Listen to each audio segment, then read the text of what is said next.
Assalamualaikum warahmatullahi wabarakatuh.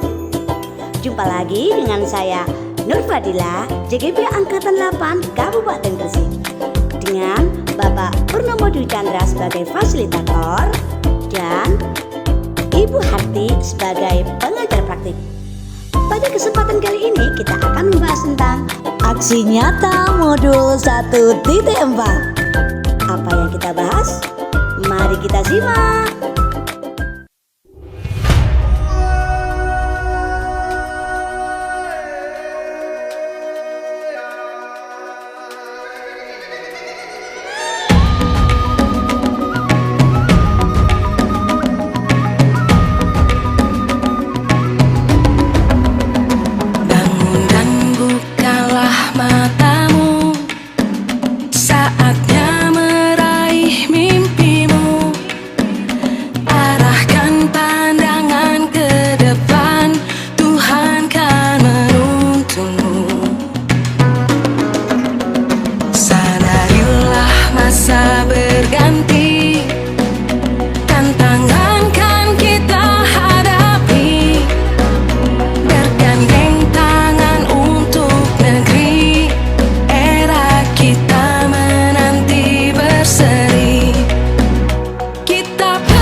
Assalamualaikum warahmatullahi wabarakatuh.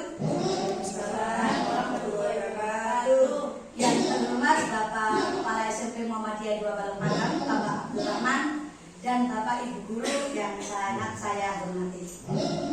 Terima kasih kehadiran panjenengan semua pada acara pagi hari ini, yakni desiminasi budaya positif yang akan saya sampaikan sampai selesai.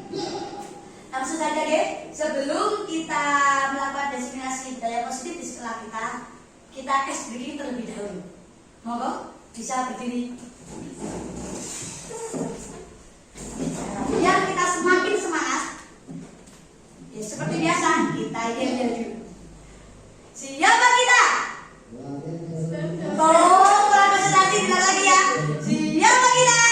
Berdaulat, beriman, berprestasi, generasi berani, kreatif, mandiri. Ya, sepertinya kurang konsentrasi, kurang semangat ya. Kita tepuk-tepuk dulu ya, Bapak Ibu ya. Oke? Tepuk 1, tepuk 2. Nah, gini ya, tepuk 2-nya. Gitu ya. Terus tepuk 3-nya. Tepuk 4. Tepuk 5. Nah, oke? Kita coba ya. Tepuk 1, tepuk 2, tepuk 3, tepuk 4, tepuk 5. Coba dengan semuanya sekarang ya. Tepuk 2. Loh, tepuk 2. Lagi ya. Tepuk 2. Tepuk 1. Tepuk 2. Tepuk 3. Tepuk 3. Tepuk 5. Alhamdulillah, tepuk tangan untuk kita semua. Oke. Langsung saja ya Bapak Ibu. Bapak Ibu semuanya, monggo diperhatikan yang ada di slide ini. Ada 5 pernyataan. Di situ Bapak Ibu diminta untuk mendeskripsikan apakah Ibu setuju atau tidak, apakah Bapak setuju atau tidak. Nanti dengan semua tulis di kertas plano yang akan saya bagikan. Di sini kan ada 5 ya. Masing-masing pernyataan Bapak Ibu tulis setuju apa tidak ya.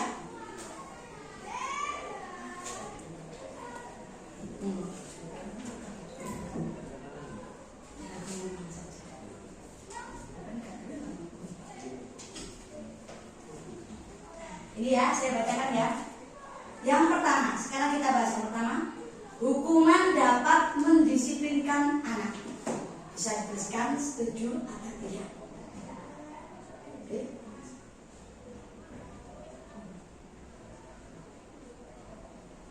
Yang sudah sampai gini.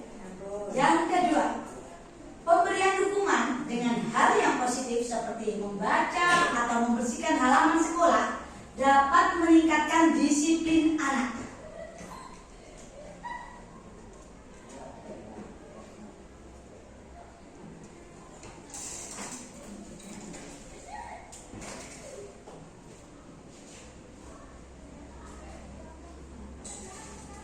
Yang ketiga, memberi penghargaan dapat meningkatkan motivasi belajar anak.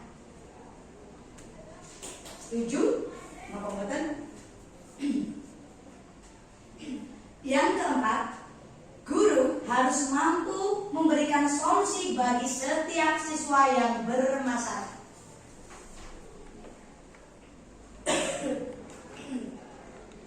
Sudah? Pernyataan yang kelima, guru berperan bagi teman untuk siswa. Berperan sebagai teman bagi siswa. Seperti itu. Sudah? Nah, ini nanti yang akan kita bahas. Sekarang itu kan pernyataan setuju atau tidaknya di awal. Nanti kita bahas semua tentang budaya positif. Nah, kita akan refleksi apakah sudah benar pernyataan yang Bapak Ibu buat itu, setuju atau tidaknya itu. Ya, langsung saja deh. Sekarang, apa yang dinamakan dengan budaya positif? Budaya positif merupakan perwujudan dari nilai-nilai atau keyakinan universal yang diterapkan di sekolah. Inilah yang akan kita tuju. Kita harus memiliki budaya positif, bukan hanya siswa, tetapi juga semua warga sekolah, termasuk kita sebagai pendidik, harus berbudaya positif, yakni menerapkan nilai-nilai kebajikan terutama yang akan kita terapkan di kehidupan di sehari-hari, terutama di sekolah kita sebagai seorang pendidik. Seperti itu. Lebih baik lagi jika nilai-nilai kebajikan ini kita terapkan bukan hanya kita, tapi semua warga sekolah di kehidupan sehari-hari, tidak hanya di sekolah.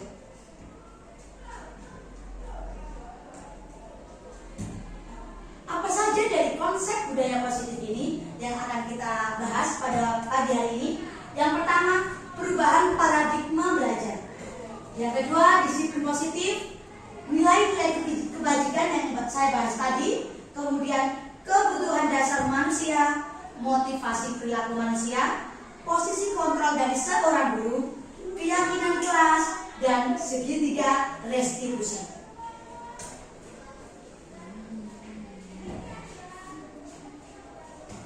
Nah, yang pertama yakni pembelajaran dengan paradigma baru. Ya.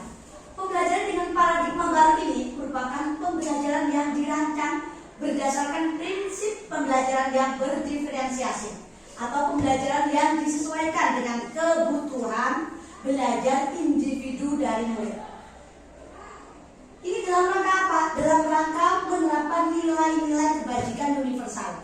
Kalau kita sebagai pendidik yang ada di Indonesia, kita menerapkan nilai-nilai kebajikan yakni profil pelajar Pancasila.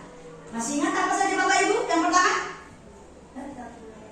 beriman dan bertakwa kepada Tuhan Yang Maha Esa, berakhlak mulia. Yang kedua, mandiri, bernalar kritis, gotong royong, terus kreatif, berkebinekaan global. Itu adalah yang kita tujuan utama dari pendidikan di Indonesia. Bapak Ibu, selama ini banyak miskonsepsi atau paradigma yang keliru yang kita anut, yang kita yakini. Yang pertama ini adalah ilusi guru bisa mengontrol murid.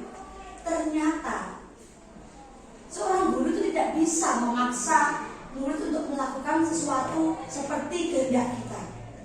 Ya, jika murid tersebut tidak mau melakukannya, itu Itu yang selama ini paradigma yang kita yakini kan seperti itu ya Bapak Ibu ya. Yang kedua, ilusi bahwa kritik dan membuat orang merasa bersalah dapat menguatkan karakter. Padahal ternyata kritik dan membuat orang merasa bersalah itu justru akan membuat anak memiliki identitas gagal. Mereka jadi berpikir tentang keburukan yang ada pada dirinya, bukan menjadi lebih baik lagi. Itu yang kedua. Yang ketiga, ilusi bahwa semua penguatan positif efektif dan bermanfaat. Penguatan positif atau yang dinamakan dengan bujukan ini ternyata hanya berjalan dalam jangka yang tertentu atau jangka pendek. Ketika anak-anak sudah tersadar dengan penguatan positif atau bujukan ini, mereka cenderung tidak akan melakukan seperti kehendak kita. Yang keempat, ilusi bahwa orang dewasa memiliki hak untuk memaksa. Kita cenderung kalau sudah tidak bisa membujuk anak atau memberikan penguatan positif, kita itu lebih cenderung untuk memaksa. Ya, padahal ya sebagai seorang pendidik kita itu bukan memaksa, tapi menuntun kodrat yang ada pada anak-anak. Baik kodrat alam yang diberikan Tuhan maupun kodrat zaman yang ada di sekitar anak-anak. Jadi saya tekankan lagi, kita sebagai seorang pendidik tidak boleh memaksa. Kita tugasnya adalah menuntun kodrat anak. Itu ya miskonsepsi yang selama ini kita anut. Lanjut. Bapak Ibu, sekarang kita bermain role play ya. Kita bermain peran. Nah, kegiatannya seperti yang ada di slide, kegiatan kepalan tangan. Bukan memberikan kepalan tangan pada temannya ya, tapi seperti instruksi atau petunjuk yang ada di slide.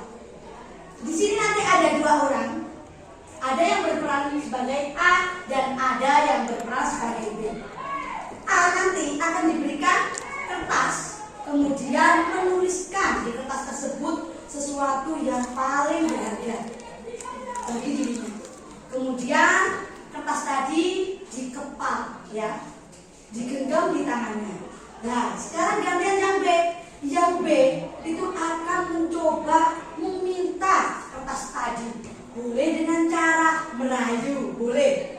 Boleh dengan cara mengancam, menghardik ataupun memberikan tawaran uang. Ya, terserah nanti. Monggo, siapa yang mau jadi A dan B? Bisa angkat tangan, ayo Bapak Ibu. Kita tidak boleh kalah dengan oke, monggo. Silakan di depan. Bu Yayu sama Bu Lili. Tepuk tangan dong. Ini yang jadi A siapa, Dit? Oh, yang A. Oh, jangan yang Rayu. Oh, oke. Sekarang ini ya, seperti yang petunjuknya. Oke. Semangat ya, Bapak Ibu ya. Nah, ini Bu Yayu akan menuliskan sesuatu, monggo. Jangan diperlihatkan, Bu. Tidak boleh lihat, Bu. Untuk saja ya. Sesuatu yang paling berharga, Bu. Boleh apapun itu. Boleh barang, boleh apapun itu. Monggo, Ge. Saya ke sana dulu, Ge. Ya, observasi. Sudah, Bu? Digenggam sekuat tenaga, Bu. Uli, coba sekuat tenaganya mencoba meminta. Sudah ya? Belum. Ayo, ya. Ini sampai akhirnya beliau mau menyerahkan ke saya. Ya, terserah Bu Yayu. Oh gitu. Bu Yayu yang mau minta. Waktunya berapa? Berapa ya? 1 menit? 30 detik atau 1 menit? Ini nanti bisa saja nih, kan saya tidak tahu kalau udah dikasih tahu. Boleh. 1, mulai ya. 1, 2, 3. Emang apa itu yang berat? Coba dong. Enggak mau. Langsung. Genggam. Apa? Wes tadi sudah. Sudah. Emang apa itu yang berat? Ada deh. Coba dong saya. Enggak mau. Lihat aja. Enggak mau. Enggak mau. Dengerin saya dulu cerita sini.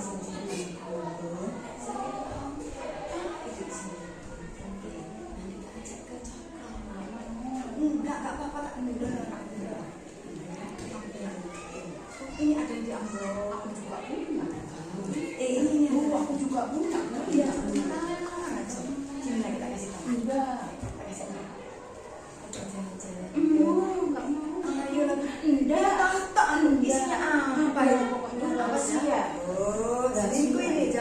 selingkuhannya ini ya. Kita nanti kasih tahu sama Pak siapa ya? Ya nanti Anda tahu sama Pak siapa ini. Ayo cepat kan udah. Sebentar. Enggak mau. Ih jahat ini orang ini. Awas ya nanti ya. Terserah Di jalan. terserah aku Nanti dong. kalau di jalan nggak tak bantuin nyebrang. Enggak apa-apa, saya ngobrol sama Pak Sapan.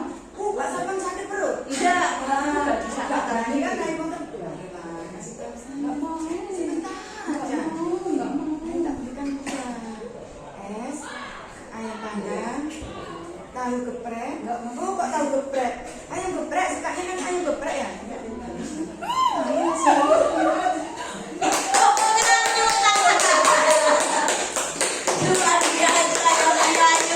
Luar biasa Mirsa kamu nih.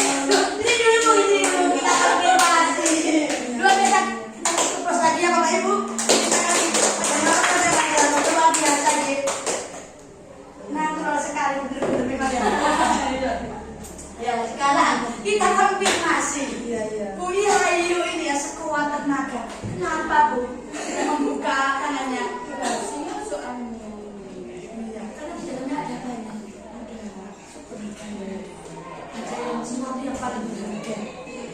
Terus, kenapa? Kan penasaran.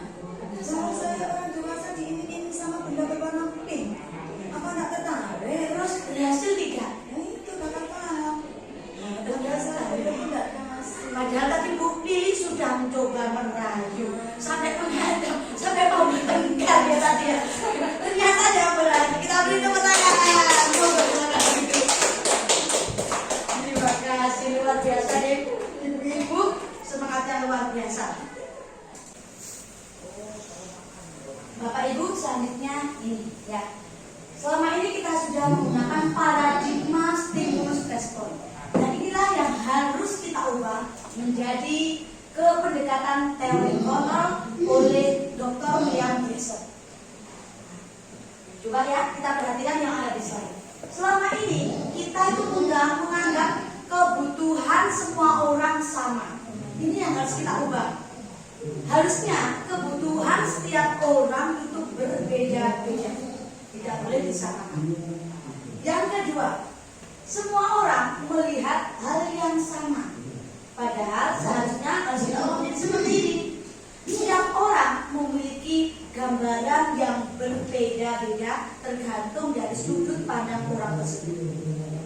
Selanjutnya, kita mencoba mengubah orang lain agar berpandangan yang sama dengan kita. Ini harus kita ubah menjadi kita harus memahami pandangan orang lain yang berbeda-beda dengan kita. Selanjutnya, perilaku buruk ini yang terjadi pada kita ya. Perilaku buruk itu dilihat sebagai suatu kesalahan. Ini harus kita ubah.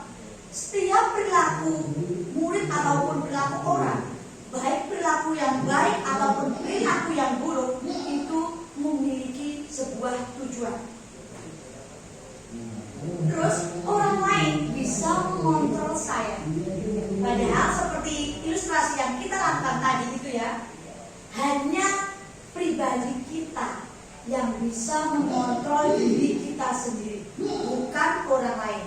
Begitu juga murid, muridlah yang bisa mengontrol dirinya, bukan kita sebagai pendidik. Selanjutnya, saya seperti yang kita bahas tadi ya, saya bisa mengontrol orang lain, ini kita bisa ubah.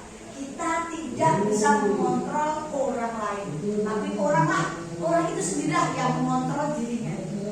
Mau berperilaku buruk atau baik tergantung orang itu sendiri.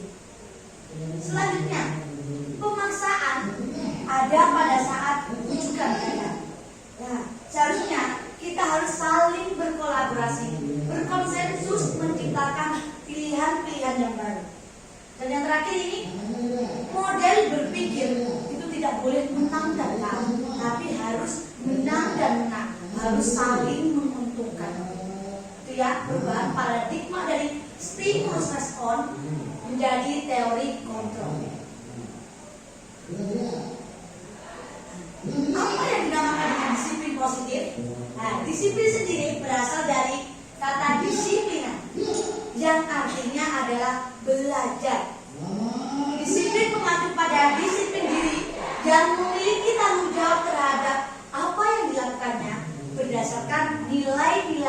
kebajikan yang diyakini dan kebajikan yang dihargai.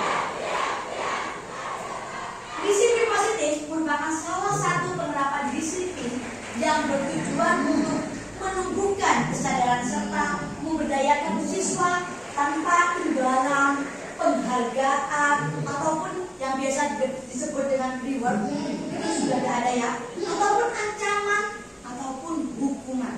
Jadi mereka melakukan disiplin positif itu tidak dipengaruhi oleh penghargaan, ataupun reward, ancaman, bahkan hukuman. Mereka dengan sukarela melakukan disiplin positif. Sebagai pendidik, tujuan kita adalah menciptakan siswa yang memiliki disiplin diri, sehingga mereka berperilaku mengacu kepada nilai kebajikan-kebajikan universal dan memiliki motivasi intrinsik atau motivasi internal, motivasi yang berasal dari diri sendiri, bukan karena motivasi dari luar seperti tadi penghargaan, imbalan, hukuman, ancaman. Jadi murid kita harus kita upayakan biar mereka itu memiliki motivasi internal, bukan motivasi eksternal. Bapak Ibu, nilai-nilai kebijakan adalah sifat-sifat positif manusia yang merupakan tujuan mulia yang ingin dicapai oleh setiap individu. Nilai-nilai tersebut bersifat universal, umum, ya, tanpa melihat perbedaan bahasa, bangsa, agama maupun latar belakang. Nilai-nilai kebajikan ini yang dikenal dengan profil pelajar Pancasila, yakni beriman dan kita mulai ya, saya hitung 1, 2, 3.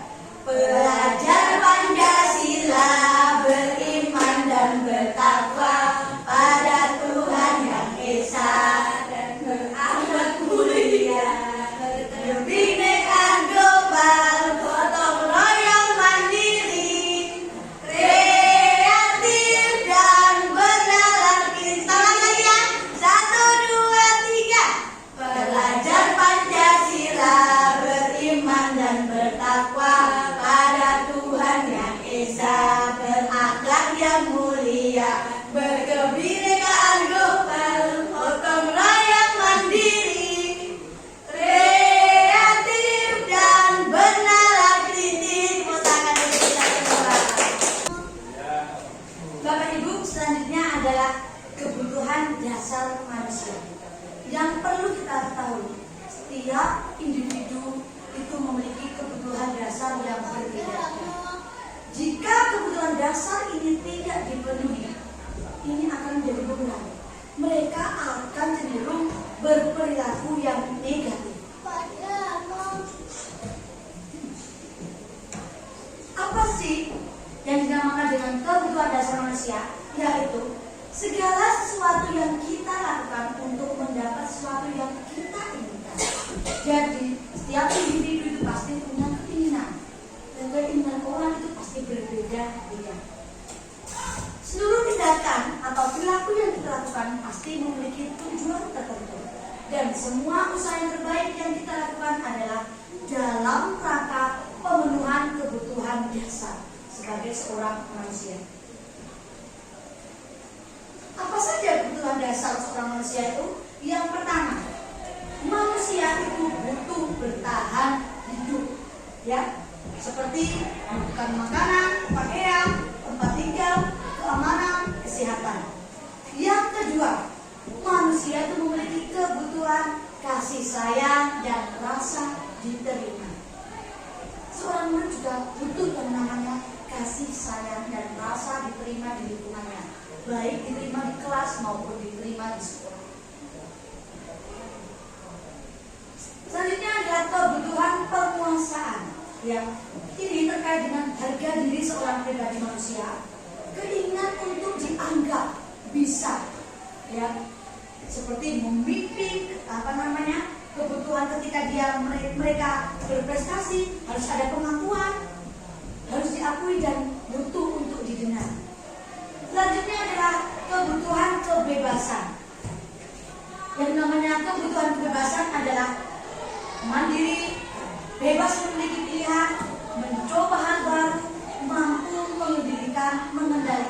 dirinya sendiri. Yang terakhir yakni kebutuhan tentang kesenangan. Sebagai manusia pasti kita butuh kesenangan, seperti didapatkan dari bermain, humor, bercanda, antusiasme. Nah, ini juga dengan kita tertawa seperti tadi. Nah, pasti ini jika salah satu kebutuhan ini tidak dipenuhi, ini tadi yang saya bilang, cenderung akan berperilaku negatif agar kebutuhan dasarnya terpenuhi. Bapak Ibu, selanjutnya adalah teori motivasi, hukuman, penghargaan, dan restitusi. Menurut teori motivasi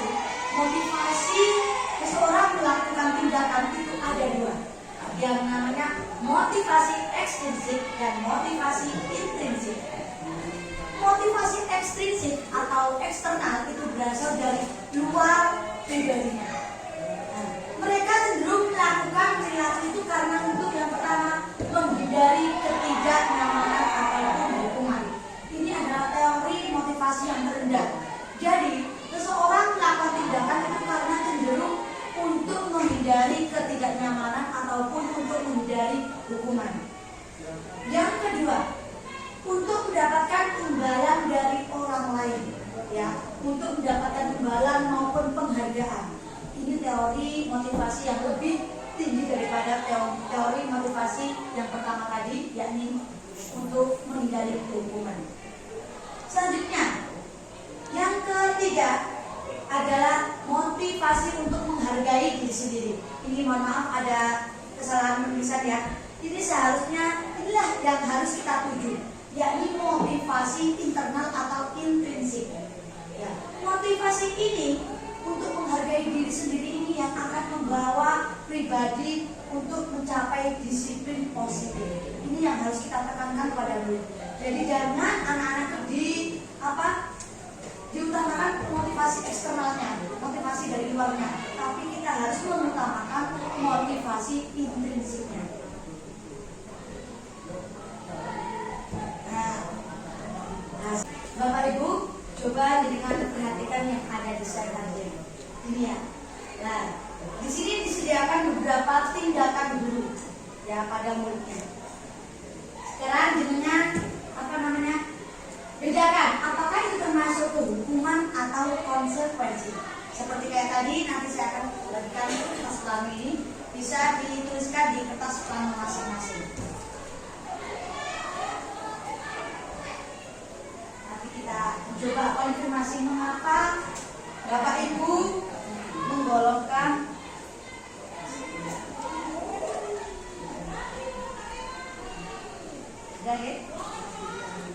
Nah, coba sekarang yang pertama, mencatat 100 kali di dalam buku kalimat "saya tidak akan terlambat lagi karena terlambat ke sekolah".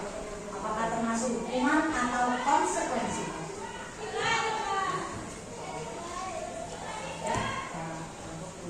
Ya. Yang kedua, lari mengelilingi lapangan basket 2 kali karena terlambat hadir di sekolah.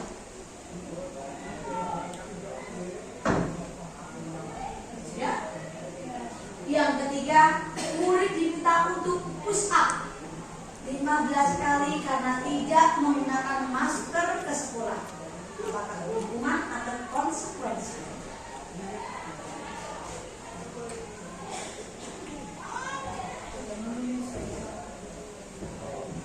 Bisa ditulis pakai kertas ini. Hasilnya saja. Selanjutnya, menggantikan kertas tugas teman yang telah dicoret-coret.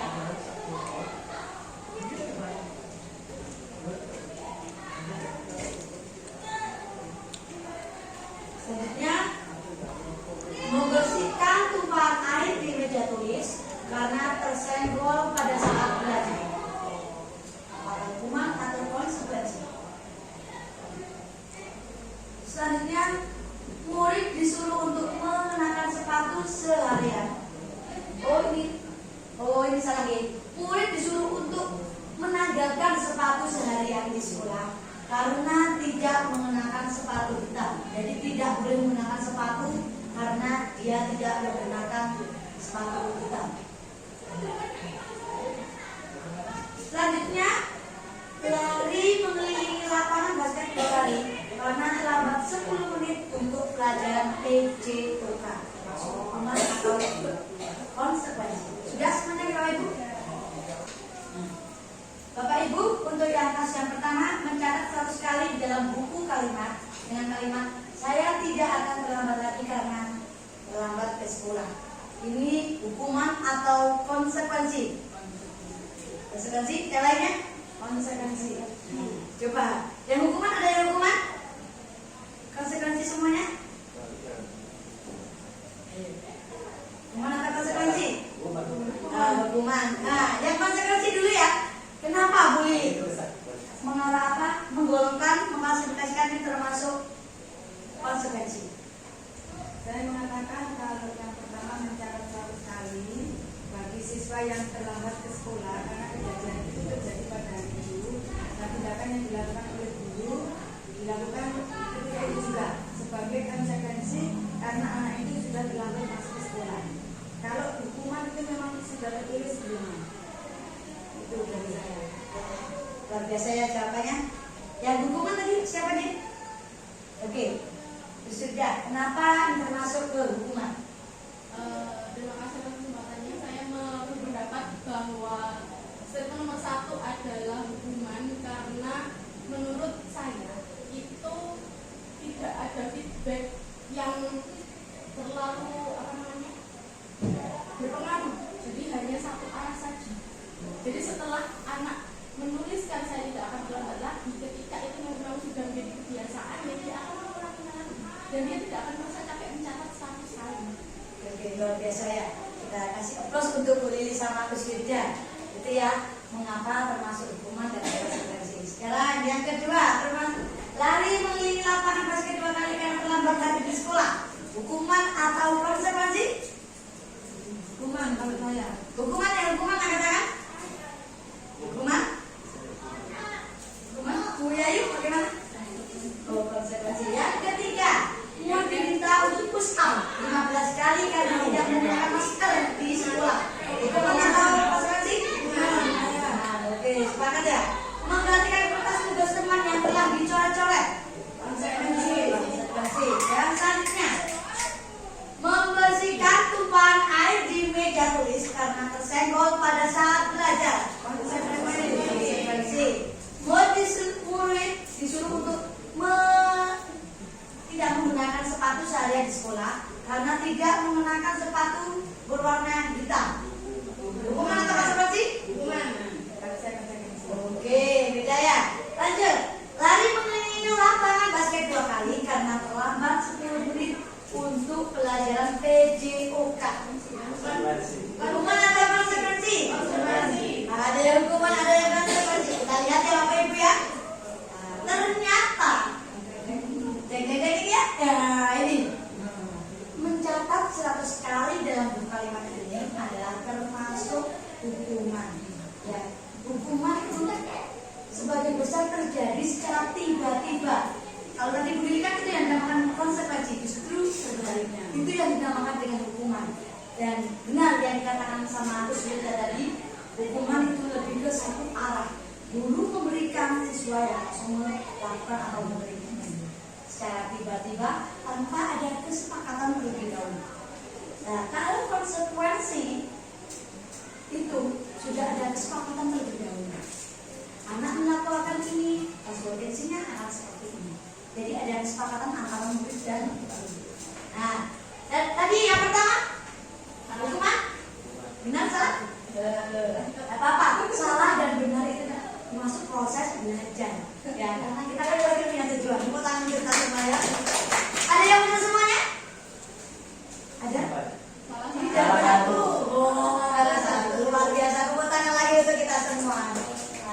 Alhamdulillah ya. Lanjut. Nah, sekarang tadi kan kita sudah menggolongkan atau mengklasifikasikan hukuman dan konsekuensi. Dan ada satu lagi yang dinamakan dengan restoratif.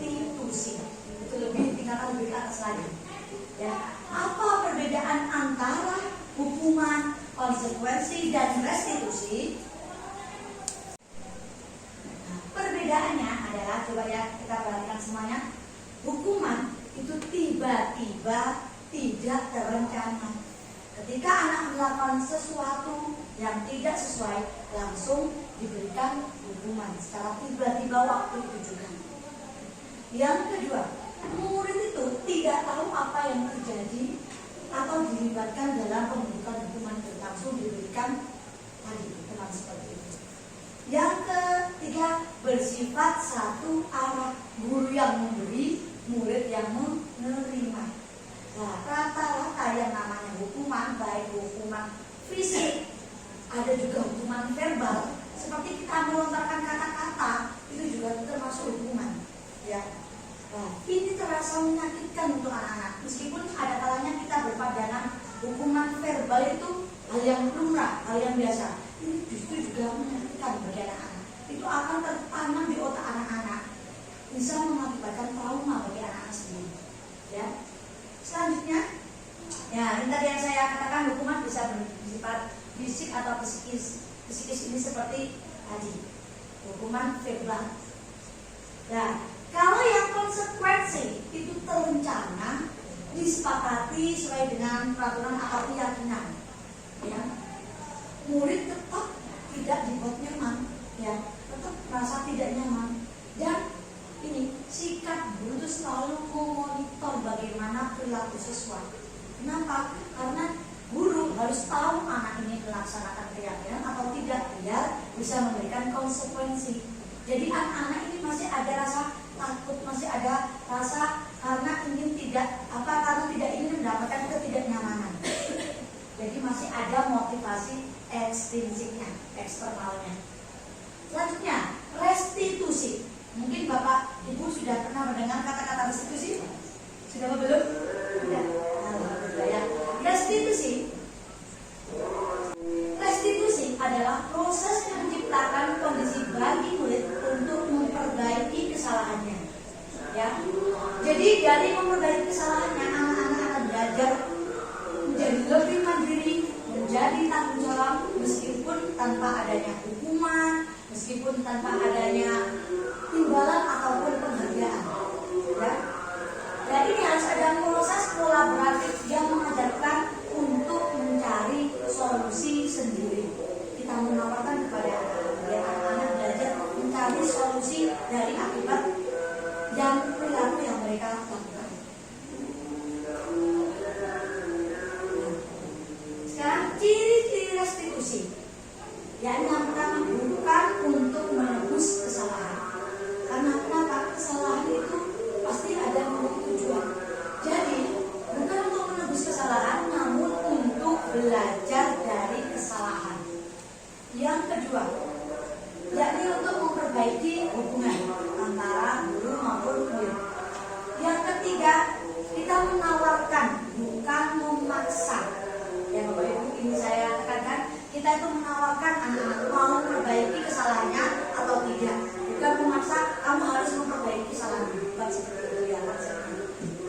Yang selanjutnya, restitusi itu menuntut untuk melihat ke dalam dirinya. Mereka introspeksi dirinya. Apakah saya salah atau tidak? Mereka dituntut untuk melakukan introspeksi diri. Selanjutnya, restitusi mencari kebutuhan dasar yang mendasari tindakan. Jadi anak-anak melakukan tindakan ataupun kesalahan itu dalam rangka pemenuhan kebutuhan dasar hidup tadi. Ada 5 tadi ya, kebutuhan dasar manusia.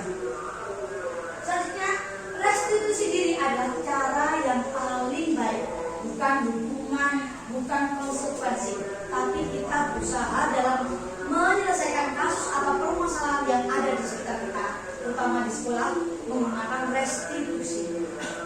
Ya, bukan hukuman atau konsekuensi. Selanjutnya, restitusi itu fokus pada karakternya, bukan tindakannya. Jadi karakter yang baik terutama yang kita didik. Nah, restitusi fokus pada solusi, ya, solusi menyelesaikan permasalahan tersebut, bukan siapa yang melakukan, bukan mengapa harus terjadi seperti itu, tapi solusinya itu yang lain. Ya. Selanjutnya, restitusi mengembalikan murid yang berbuat salah pada kelompoknya, cenderung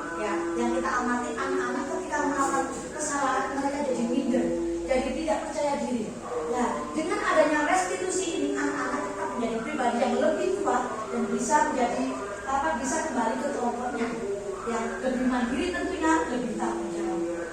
Itu adalah tujuan dari restitusi. Bapak Ibu, di dalam sekolah ada 5 posisi kontrol seorang guru. Kayak kita lihat ini ya. Ini ya. Ada 5 posisi kontrol seorang guru. Yang pertama sebagai seorang penghukum. Yang kedua, pembuat merasa bersalah. Yang ketiga, teman, pemantau, dan seorang manajer. Ya. Bapak Ibu, ini posisi yang pertama yakni penghukum. Nah, tindakan guru sebagai seorang penghukum itu cenderung menghardik, menunjuk-nunjuk, menyakiti, bahkan juga menyindir. Ini dinamakan dengan hukuman verbal. Ya, ini justru akan menjadi trauma psikis bagi anak-anak. Kemudian hasilnya, murid itu akan lebih memberontak, jadi pemberontak, dan menyalahkan orang lain, dan cenderung mereka akan berbohong agar tidak mendapatkan hukuman atau ketidaknyamanan. Yang kedua, posisinya adalah sebagai pembuat merasa bersalah.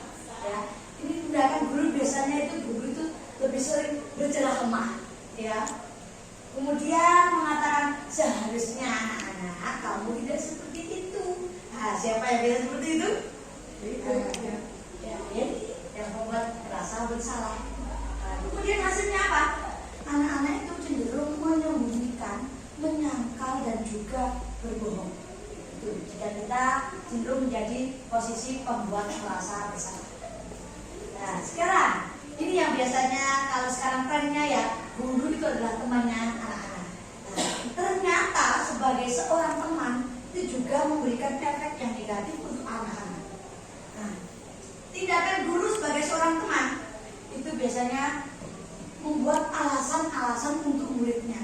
Biasanya cenderung melindungi muridnya. Kalau muridnya berbuat salah, dia akan mencari alasan agar anak itu tidak disalahkan. Ya. Nah, hasilnya anak-anak akan ketergantungan dengan guru tersebut. Saya harus dekat dengan guru ini. Biar ketika ada masalah, ada yang melindungi saya. Anak-anak tidak belajar dari kesalahan. Seperti itu. Karena sudah ada malaikat yang melindungi. Nah, selanjutnya pada posisi kontrol, yakni pemantau. Nah, sedangkan gurunya apa? Menghitung, mengukur, memantau bagaimana perilaku atau tindakan siswa. Jadi dikalkulasi berapa, apakah dia sudah melaksanakan kesalahan, sudah melaksanakan keyakinannya, seperti itu ya. Nah, hasilnya murid akan menyesuaikan diri, tapi jika diawasi, jika dipantau.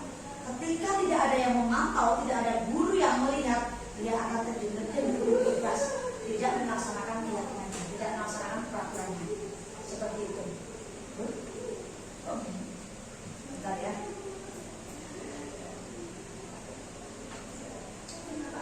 Posisi yang seharusnya kita lakukan sebagai seorang pendidik, yakni sebagai posisi manajer. Ya. Ketika kita memposisikan diri seorang manajer, anak-anak akan menghargai dirinya sendiri.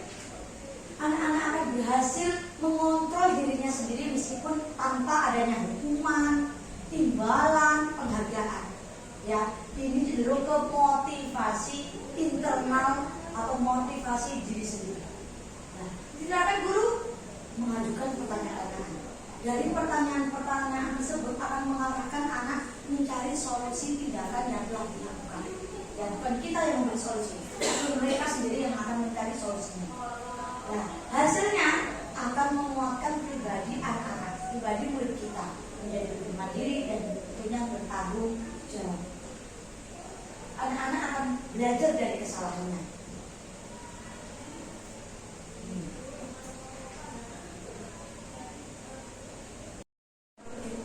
Bapak Ibu, di sini ada statement atau pernyataan-pernyataan.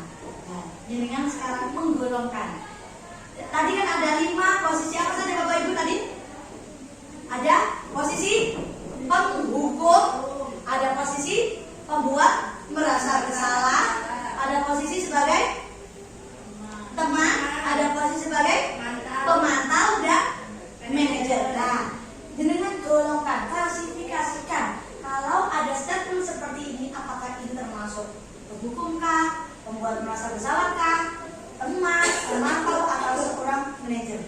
Monggo. Kayak seperti tadi ya, saya bagi. Pakai ini. Bayangkan. Bayangkan ini. Pernyataan yang pertama, saya kecewa sekali dengan kamu, nak. Kalau seperti itu, bagi apa?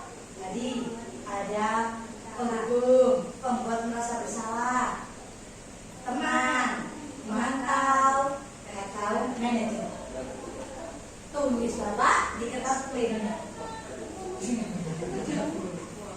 Pembuat merasa bersalah. Ampun? Tidak?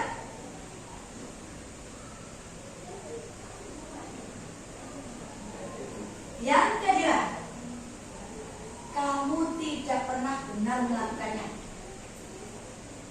Penghukum, pembuat merasa bersalah, teman, pemantau, atau seorang manajer. Kamu tidak pernah melakukannya.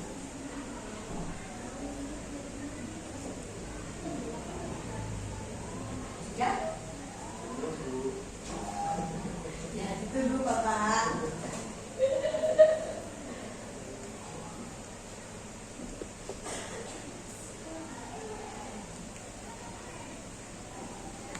Yang ketiga, ayolah lakukan demi ibu bapak.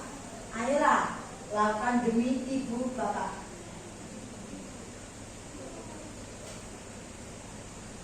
Apakah termasuk penghukum, pembuat merasa bersalah, teman, pemantau, atau manajer?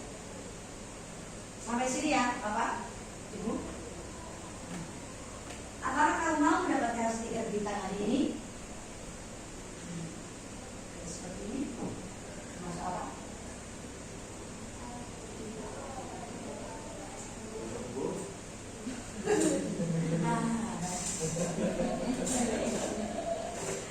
Kalau penghukum cenderung mengerti tadi muncul ya gitu.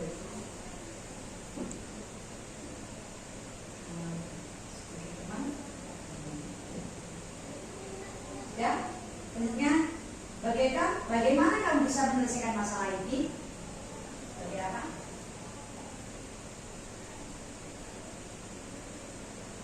Penghukum membuat merasa bersalah. Oh iya, apa-apa.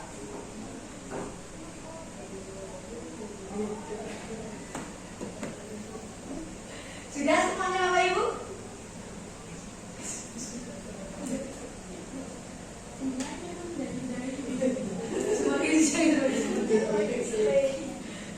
Sudah ya? Nah, kita lihat, sudah ya? Kita konfirmasi sudah benar atau belum? Belum? Pak Darno? 31. Nggak usah dibuatkan. Ini bukan ujian Pak, ini hanya cobaan. Lanjut ya. Saya kecewa sekali dengan kamu. Nah, ini ternyata statement dari posisi pembuat orang merasa bersalah. Gimana? Betul. Bagaimana?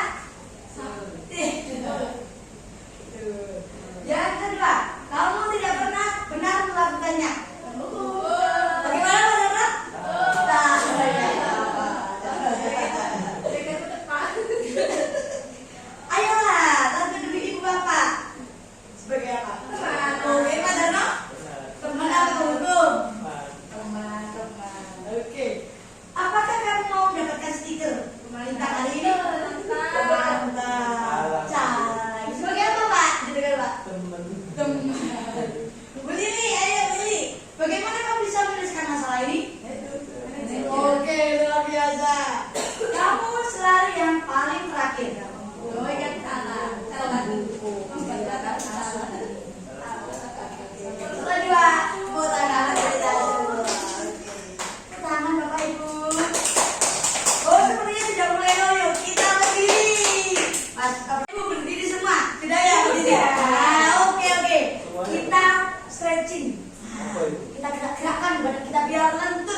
Kan sering ya, apa namanya SBG seperti ini. Coba ya, biar siang-siang konsentrasinya balik lagi.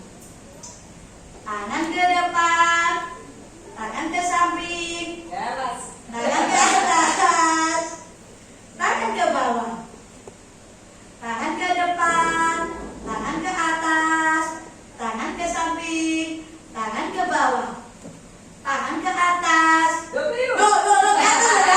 Tangan ke atas. Ayo, konsentrasi lagi ya. Lakukan apa yang saya katakan, jangan lakukan apa yang saya pegang. Oke. Konsentrasi Mas Chandra, siap? Siap. Oke, lanjut lagi. Tangan ke depan, tangan ke atas, diputar, putar. Tangan ke samping, tangan ke atas, diputar, putar. Tangan ke depan, tangan ke samping, tangan gimana ya? Tangan ke depan. Tangan ke samping, tangan ke depan, tangan ke samping. Oke.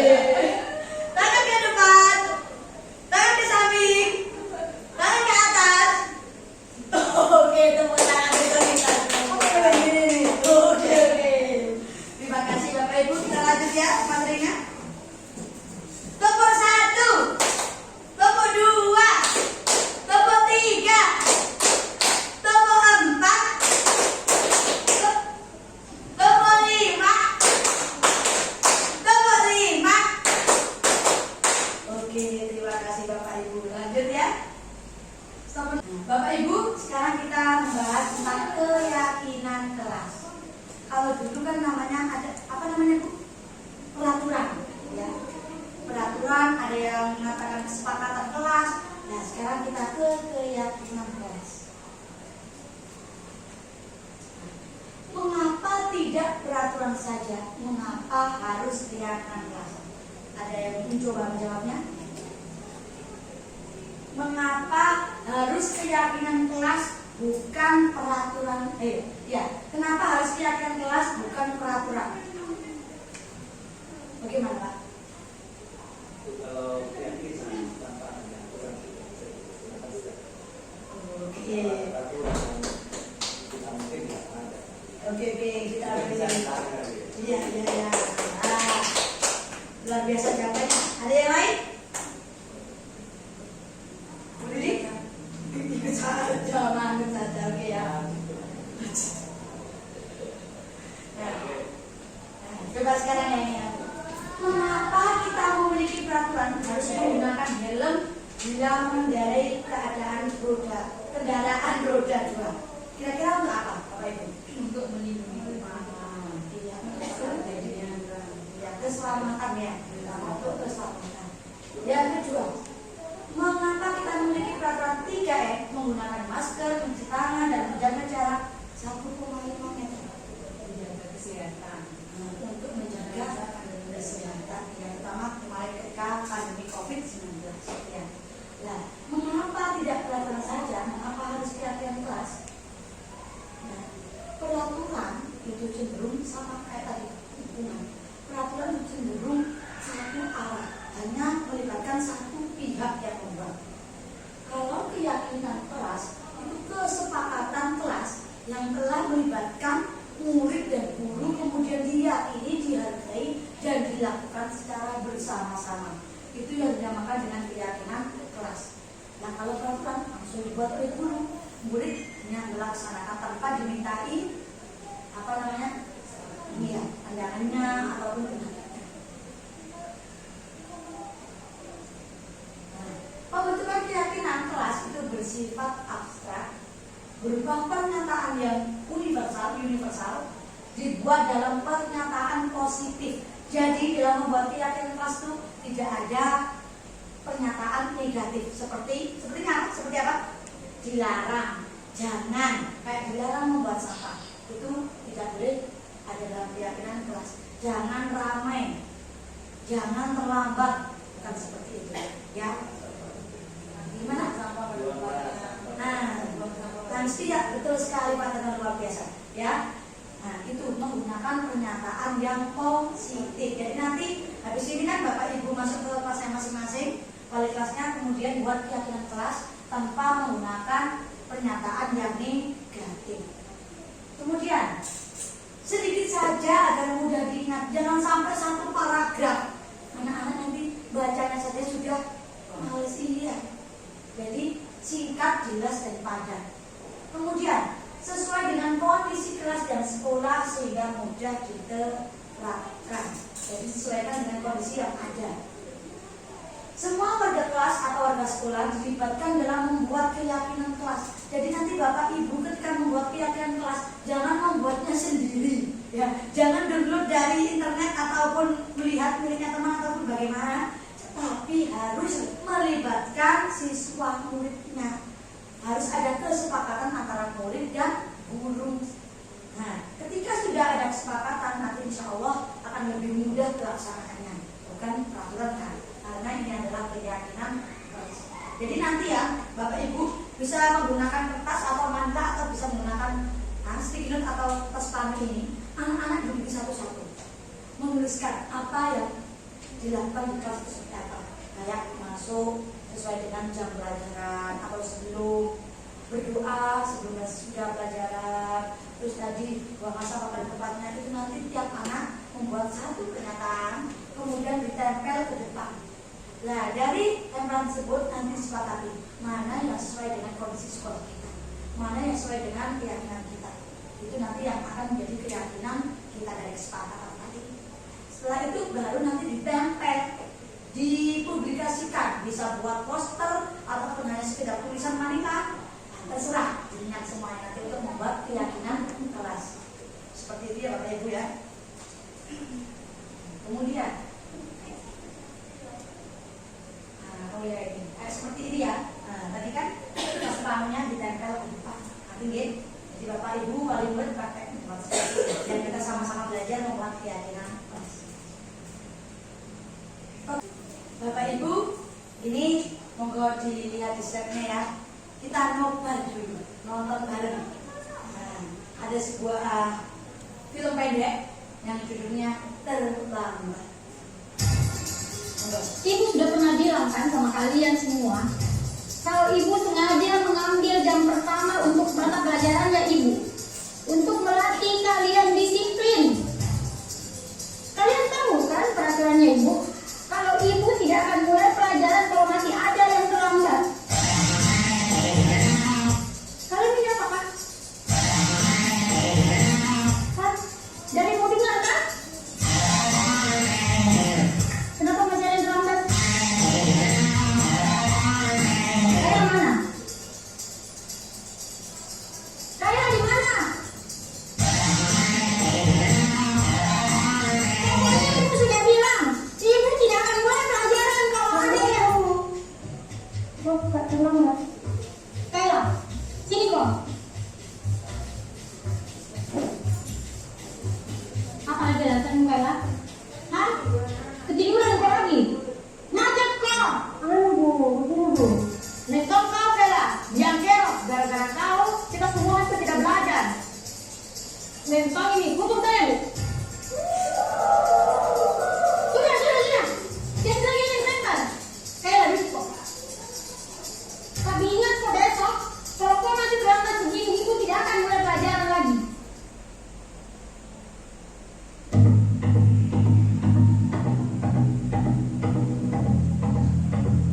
Selamat pagi anak-anak.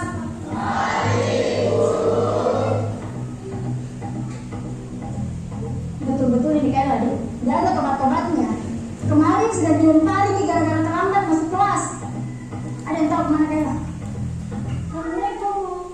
Oh, Pak terlambat. Tidak usah banyak alasannya. Berdiri ke depan.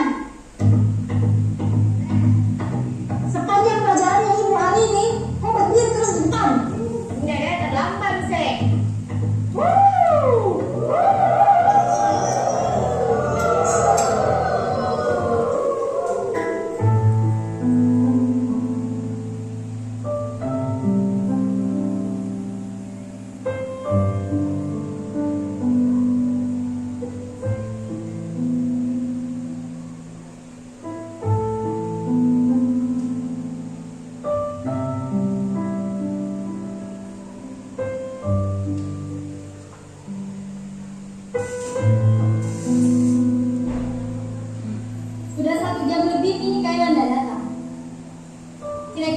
gimana Kak? Mungkin hari ini tidak masuk Ibu, karena takut tidak kasih surat ke orang tuanya.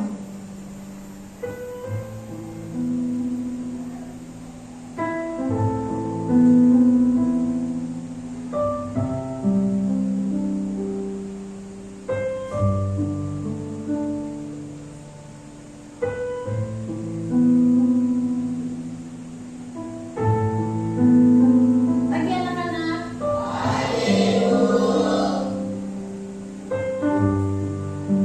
Masuk kok Kayla. Udah terlambat mau lagi. Kayla ke depan kok. Kenapa Bu? Berdiri kok dong.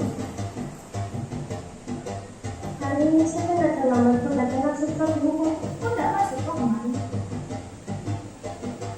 Sekarang jelaskan kok kepada kita semua di sini kenapa kok selalu terlambat dan malah kemarin kok nggak masuk. Kayla, jelaskan kok. Bicara kok. Kayla. Maafkan nggak teman-teman? Karena gara-gara saya, kalian semua tidak belajar. Hari pertama, saya terlambat karena mamaku demam berdarah.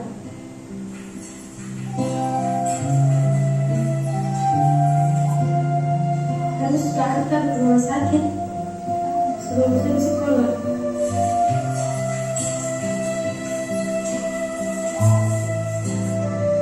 Hari kedua, saya terlambat ke sekolah karena harus ke rumah sakit sebab makan oleh mamaku masih ke sekolah. Hari ketiga kemarin, saya tidak masuk sekolah.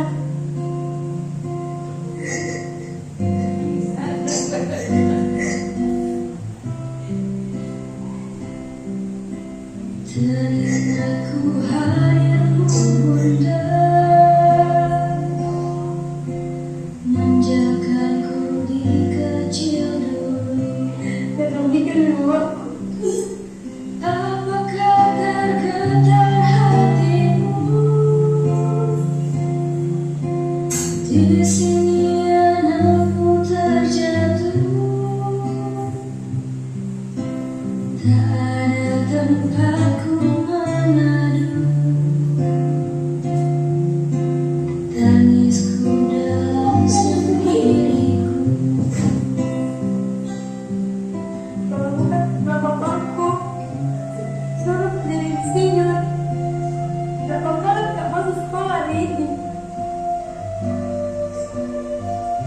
Saya kira kalian semua melepati Kak. Lepaskan Ma, lempar lempar. Saya kira kita menghukum Kak. Hukum Ma.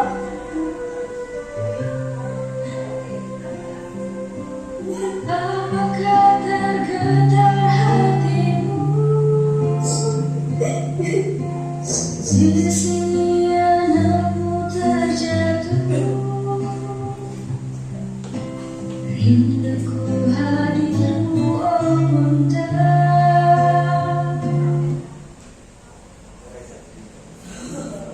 Bagaimana Bapak Ibu setelah melihat film pendek tadi? Bapak Ibu, dari video film pendek tadi ada yang bisa mencoba menjelaskan apa yang bisa kita petik dari film tadi. Monggo.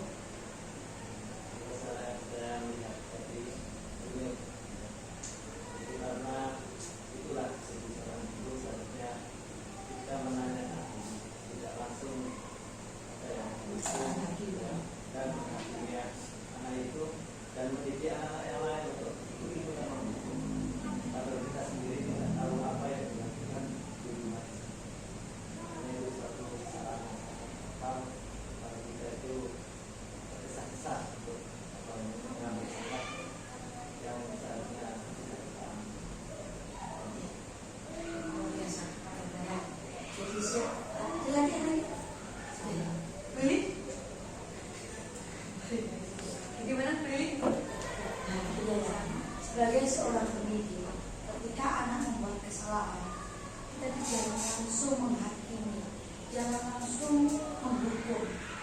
Kadang ada kalanya anak-anak sudah mencoba menjelaskan, tapi kita tidak peduli dengan alasan mereka melakukan perbuatan itu. Kita cenderung mengedepankan emosi kita, karena kita merasa sudah tidak dihargai, merasa peraturan yang kita buat tidak dilaksanakan dengan anak-anak, kekecewaan yang terlalu tinggi. Yaitu harus belajar bagaimana menghadapi sebuah persoalan itu. Jangan cenderung melakukan kegiatan yang negatif, ya, kayak tadi menghukum, menghakimi seperti itu ya. Nah, oleh karena itu dalam menyelesaikan sebuah kasus atau permasalahan, kita bisa menggunakan segitiga restitusi. Ya, apa itu? Ini adalah segitiga restitusi. Yang pertama adalah langkah yang pertama menstabilkan identitas. Yang kedua validasi tindakan yang salah. Kemudian menanyakan keyakinan. Ya. Segitiga restitusi sendiri adalah suatu proses dialog yang dijalankan oleh guru dengan muridnya agar dapat menghasilkan murid yang mandiri dan lebih bertanggung jawab, belajar dari kesalahannya, mencari solusi dari kesalahannya. Nah, langkah yang pertama yakni menstabilkan identitas. yakni berdasarkan prinsip membuat kesalahan adalah bagian dari proses pembelajaran. Jadi kesalahan itu adalah proses pembelajaran karena mereka pasti punya tujuan karena melakukan kesalahan itu. Nah, biasanya apa yang dikatakan oleh guru, berbuat salah itu wajar. Manusia tidak ada yang sempurna. Ya. Bapak Ibu juga pasti pernah melakukan kesalahan. Ya, Bapak Ibu tidak mau mencari siapa yang salah, siapa yang benar, tapi lebih fokus mencari solusi dari permasalahan itu. Ya, fokus mencari solusi, ya, solusi dari permasalahan ini. Nah, selanjutnya, langkah yang kedua, validasi tindakan yang salah. Ya, nah, ini didasarkan pada prinsip setiap perilaku negatif atau positif itu berupaya memenuhi suatu kebutuhan dasar manusia. Ya. Nah, kata-kata yang bisa dilontarkan oleh seorang guru, kamu pasti punya alasan mengapa kamu melakukan itu. Padahal kamu bisa melakukan yang lebih buruk lagi. Ibu hargai dilakukan itu. Kamu patut bangga karena telah melindungi sesuatu yang penting buat kamu.